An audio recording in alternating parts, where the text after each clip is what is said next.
Good afternoon. Thank you all for joining me just for a few minutes here while I take a little drive. I wanted to go over the latest release that Dan Hennon put out regarding David Crowley. Just adjust that a little bit. Okay, so what we have here is David Crowley filled out a application to be a part of the cast for a TV show called Doomsday Preppers for season 3. Excuse me. So he filled out a casting questionnaire, and I think there's a lot of good information in this questionnaire that is worth going over. And since I had a few minutes here, I figured I'd just kind of briefly touch on it and go over some of the information in this document. How about that? And try to avoid traffic and not get hit and all that good stuff is always good as well. So, Doomsday Prepper Season 3 casting questionnaire. And this is obviously filled out by David Crowley when he was 27, so about 2 years before he died. And his phone number is the old phone number, his old cell phone number ending with 0461. I believe that's the one of the phones that was turned off after Kamel's dad and David and Kamel had some type of an issue where Kamel's dad was originally paying for both of their cell phones. He was paying for David's phone and for Kamel's phone.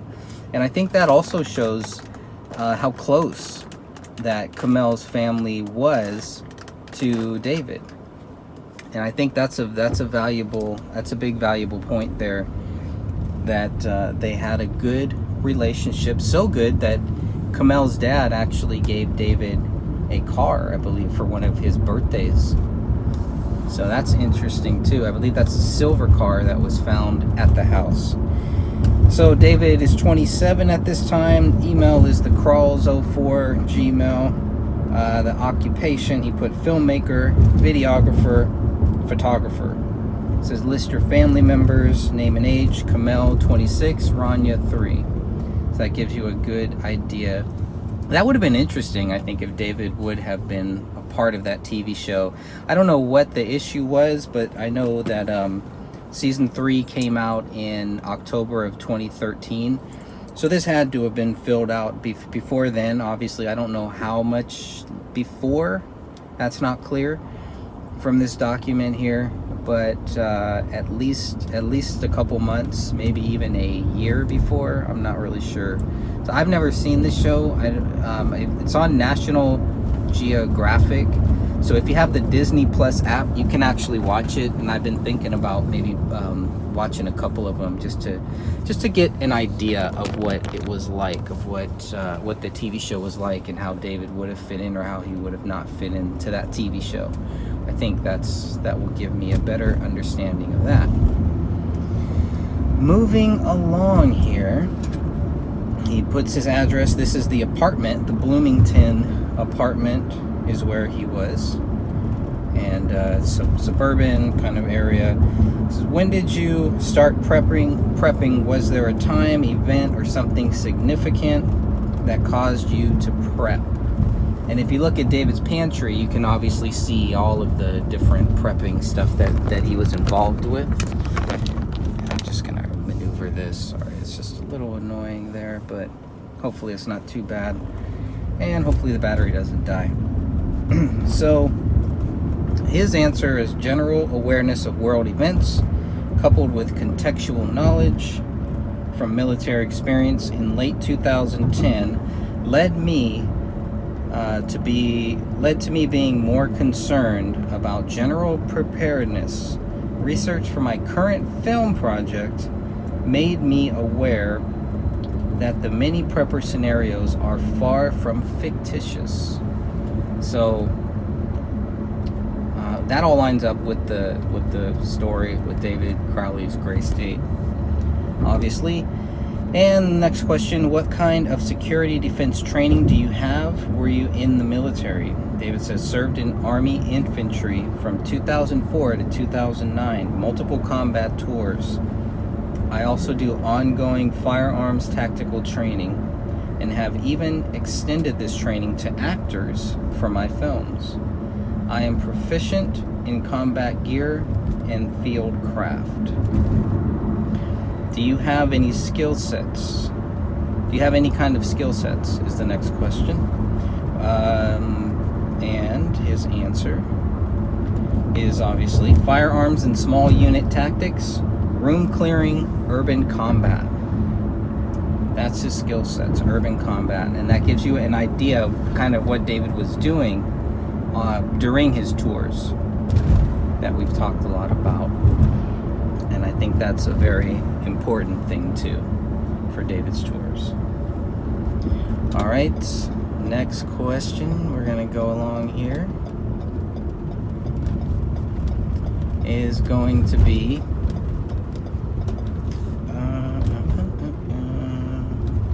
we got the skill sets.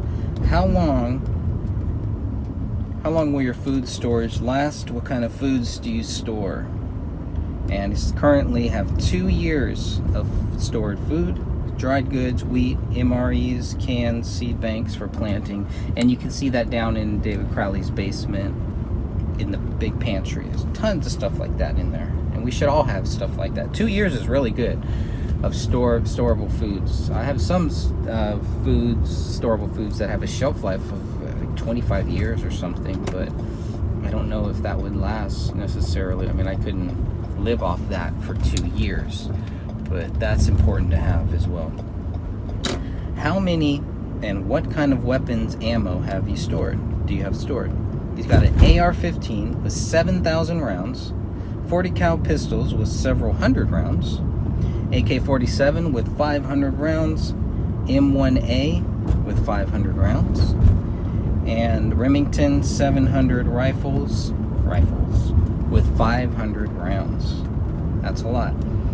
Do you have a bug out location is the next question. If so, how far away is it from your home? Is it underground? It says my bug out location is 60 miles from my home. 60 miles from my home in the quasi countryside. It is not underground, but I'm working on it. So there is a scene in the May 12th version of David Crowley's script, and his main character does end up going to a bug out area where he meets up with some other people from that bug out area. So I thought that was kind of interesting, and it is kind of a countryside area as well.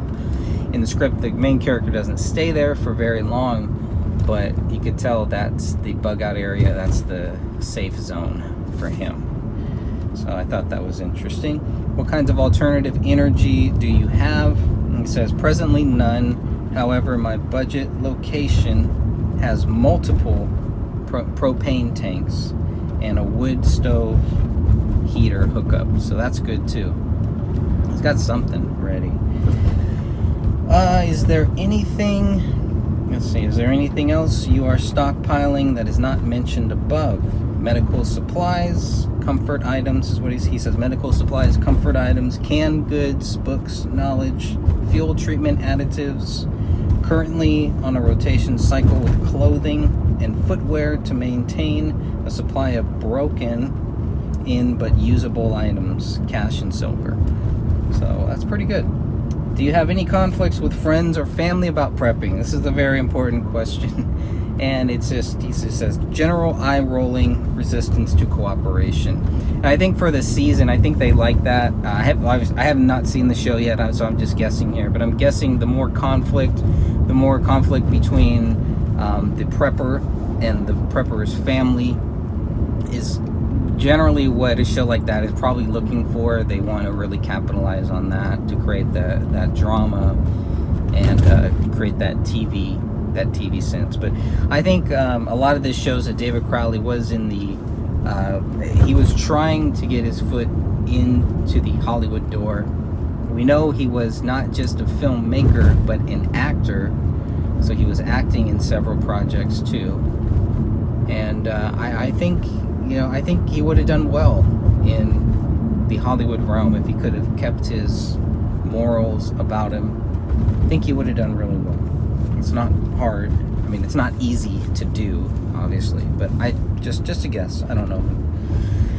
Let's see. Is there anything else you are stockpiling that is not mentioned? But yeah, we already covered that. General eye rolling. Have you ever built anything from scratch before? If so, what is it? Now, I was hoping to hear him say about movie props, some type of props that he had built, because I had wondered about the Bohemian Grove owl statue that's in his office bedroom, and I wondered if he had, used that, or if he had built that as a prop, because on a short film called Into the Void, he is credited with a couple things, but props are also one of them. So I was just kind of guessing. Anyways, I'm still on the hunt to figure out the origin of that Bohemian Grove owl statue. I believe I've asked Mason Hendricks and maybe a couple other people, what is with that owl? Never really got a clear answer. I don't know if they know, but I just always thought that was a pretty odd thing to have in your home. So let's see. So the answer to that, he says, no, nothing I can think of offhand, but I am learning to do such things like hydroponic setup or vehicle additions. Interesting. So the next question is, what would you like to build that's unique and would make your preps better? And he says, custom vehicles stripped to rugged essentials. I want to turn my bug out location into a self-sustaining compound with water, solar, and gardening. Next question is, do you have any projects or goals you want to complete soon? Any DIY prepper tips to share? My current project is to build long-term rugged cases that hold rifles and the necessary gear tools to switch out components for different applications. That's pretty interesting. Again, probably not something you're going to do if you're having PTSD and, about to kill your family and all that stuff. But again, it's just par for the course with some of these people and with some of this stuff that we are seeing here. So it's nothing too concerning. Let's go past this car here. Okay, last one is list the top 3 events you are preparing for, you are prepping for. And the answer is the collapse of the dollar, number 1, and the long-term societal degradation, economic depression. That's number 1, and that's a big part. That is the basis around David's script. That is the environment, the world that we are dropped into in David's script. That's where the whole thing starts. They're already there. The dollar has already fallen. Riots are happening. The government is having a hard time controlling the populace, and at the same time they are battling all of these endless wars overseas. So a lot of distractions, I guess, and more of a globalized world government than one that we see here. Number 2 is solar flares wiping out the electrical grid. That's a big one too, because I remember back in 2012, that was a huge thing that people were talking about. I remember a lot of people talking about that. Solar flares, all of a sudden the power grid, boom, it's gone. What are you going to do? All power gone. How could we live? How would we work? How would everything operate? We'd have to go back to paper. We'd have to go back to now there would be a digital revolution. All these people who, I'm sure they'd figure out a way to create other energy sources. So I don't think that the New World Order wants to do that. I don't think they want to drop the power grid, because very quickly, very clearly, they will see how these innovative people can come up with new ways to create power. So I don't think that they'll do that, but I mean, it's definitely possible, and it would shut things down for a lot of people for a long time. So it would be a big sign that a big takeover is coming. Number 3 would be the government crackdowns on dissenters and otherwise self-reliant people, and that's the last part of that. And that is the biggest one, I think. Government dissenters. And when they say that, that's a loaded term, obviously, but you can tell what he's thinking about, what he's talking about there, because he was a United States soldier and saw a lot of different things. Comes home and sees what our government is doing here, and can see the progress of this one world order, of this power structure. And he saw it firsthand. He was part of it and chose to get out of it. So we were, but we still are very concerned about the government taking away our rights and putting people into FEMA camps, loading us up, putting us into these camps where basically we don't have any rights. And then from the camps, which is in the Gray State script too, once they're in those camps, then they're separated out into different places, and they go, certain people go into this place, certain people go there. There's other places in the script where they're not really sure where people are going, but they're not staying in the camps necessarily.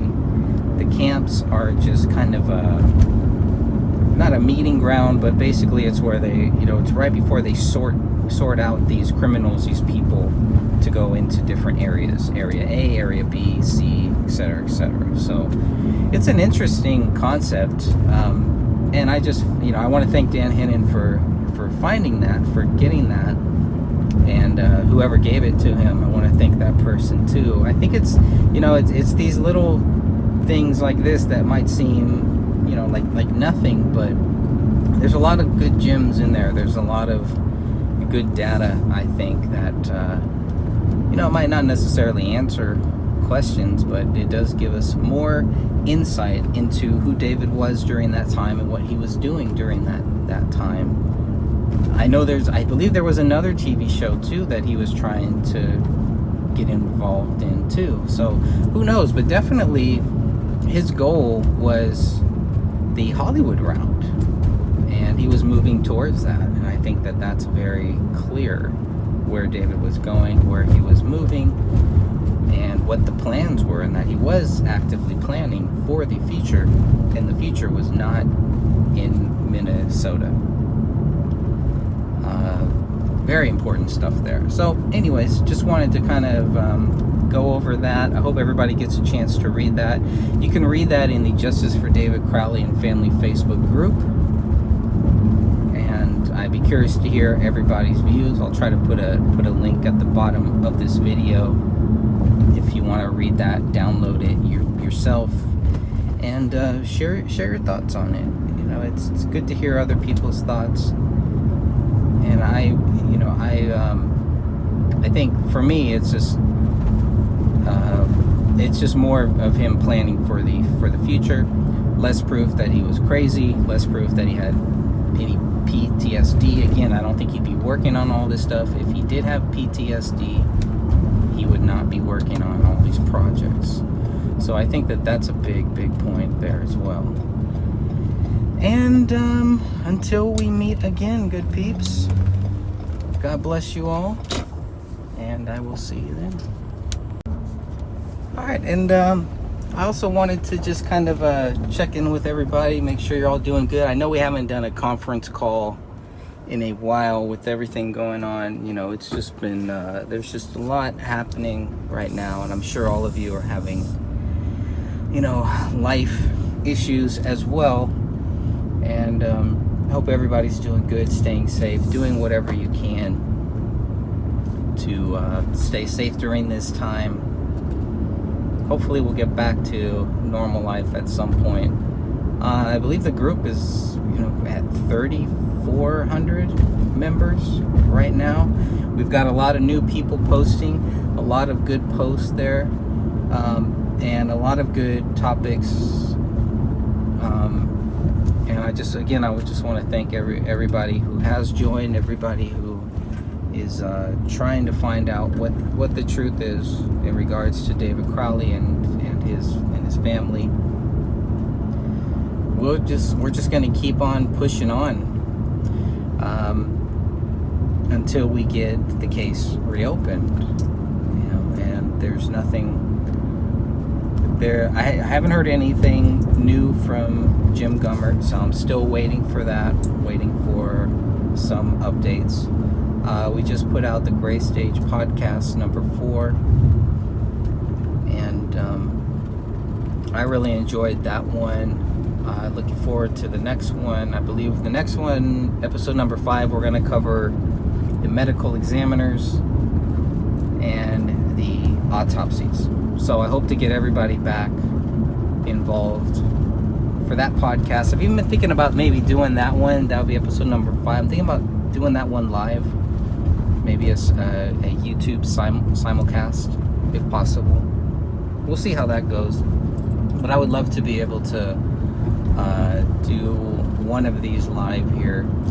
We put a new one out every month on Anchor.fm, I believe, and it syncs out to Spotify, to Google Play, to a lot of other places too. I think Stitcher, some of those, but you can always get it. You can download it. We should have somewhere on one of our websites a direct download option, but we'll work on that. It's just timing, and it's, there's so much happening, and I've been looking at, like I said, laying the groundwork for a possible second book on this that kind of goes into more deeper into the topics that are mentioned there. I didn't put anything about Kenneth Maines really in there, so I think that would be good to cover all of that. Some of the conversations with Kamel's sister, maybe go into more in depth about that. The conversations I had with Mason Hendricks, there's a lot of stuff there, and a ton of other things that just for whatever reason did not make it into this particular book, to this first book. The financial records, I thought, was one of the weaker points of my book. There could have been a lot more about that in there. David Crowley's phones still being paid for and operational. What happened to their cars? What happened to who owns the Gray State? That big battle, how there was some internal wars, some internal struggles between the Gray State quote-unquote team and what they were going to do with all of that stuff, with the footage. Who's running the Gray State YouTube page right now? Who's running the social media, the Facebook? Who's running all of that right now? How can these people say that David Crowley is this murderer, child killer, everything, and then they want to turn around and use his project, use his stuff, and act like they had a big role in creating it and taking it to the level that it made? And if they did, then they would be able to do that with other projects. They'd be able to do that with other things, and just not seeing that. But the Hollywood aspirations of the Gray State team is very similar to what David's was, and it's very clear that that was their goal, is to get this project, Gray State, to do something big with it, to get it onto a massive level. And the TV show was working out. These guys were not going to be part of that.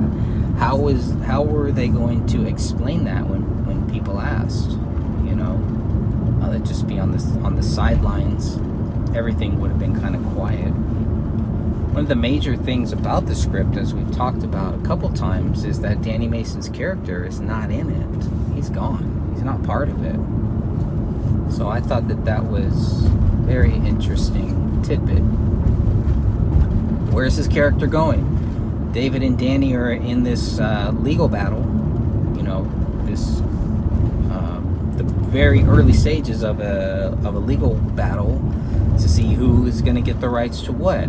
David Crowley had no issue giving Danny Mason the rights to Danny Mason's character, because his character wasn't going to be in the script, and that's at least since May 12, 2014. Danny Mason's character is gone. Now you could say that the main character in the script is basically Danny Mason's character. You could say that. I don't know. Only David knows. But we know that the character that is in the legal documents going back and forth between David wanted Danny Mason to sign, that character is not there. So Danny Mason would have been free to do something else with that character. I don't know. That's a whole nother issue. It's just a big mess, and it's a huge mess, and we don't really know. I don't know what all of those details are. I can just say, well, this is what this document says. This is what they were talking about. There's emails going back and forth between David and Danny, and they're very hostile, and not very friendly. And it's like, is Danny Mason stalling? What is he stalling for? If that's true, is David Crowley stalling? Why isn't David Crowley being honest with Danny Mason about his character not being in it? Saying that he's going to give Danny Mason rights. Then it's with the documentary, it gets even worse, because then it's they want the documentary. Danny Mason wants it, and I'm sure a lot of the other Gray State guys want it too. And David sounds like he was ready and willing to give that up, to give them that, and a lot of the other stuff that they had already done, a lot of previous stuff. But it was the things going forward that David Crowley was more focused on, moving forward. Again, more proof that David Crowley is moving forward. He's not looking back. He's moving forward constantly. So I think that's another big point that sometimes gets overlooked. He's moving forward. He is contemplating, turning this into a TV series. And yet, if you were to listen to what the friends told Kamel's sister, it made it seem like the project was dead.